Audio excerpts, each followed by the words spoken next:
Kaip ištirpinus krūtinės ir saugus vaikus tvirtinti arba naudoti pinigų išviliojimą.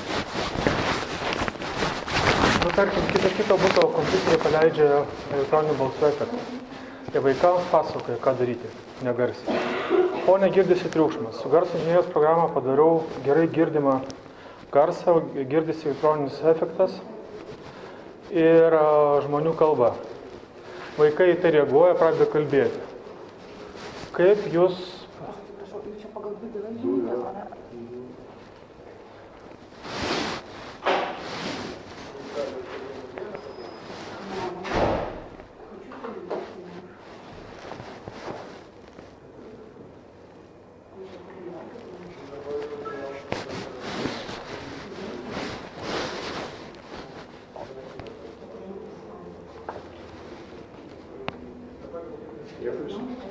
Va, tai garso inžinierijos programinė įranga.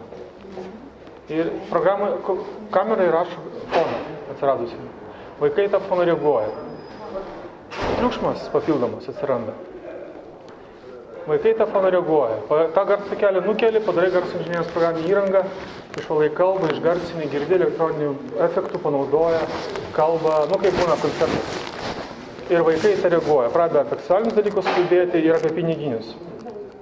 Butuose mūsų vaikai. Kokie jūsų vaikai? Tai mano vaikai kol kas. O garso įrašai iš 15 metų. 14.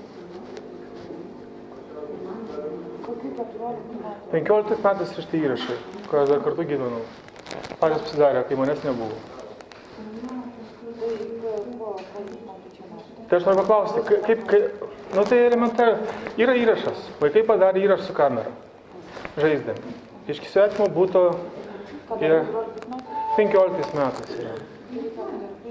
Tai radau garso kamerą, išmokau garso inžinierijos programinį įrangą, naudotis, jūs jau daviau pareiškimą. O kaip jūs traktuosite tą įrodymą, kad programos takelis rodo, kad teritorinį efektų naudojant vaikus moka nešvankių dalykų ir bando piniginius dalykus išvilioti? Tai kaip mes gyvenam ko? Urviniam amžiui gyvename? Tai jūs man netgi Liteko klaidas įrašė technologinės, kai buvo nulinimas efektai, nulinimas daromas. Kas aš įrašiau? Pareiškimus. Kaip nereikia jūs sprendžiate už Liteką, už technologiją teikimo. Litesko tiekimas elektros.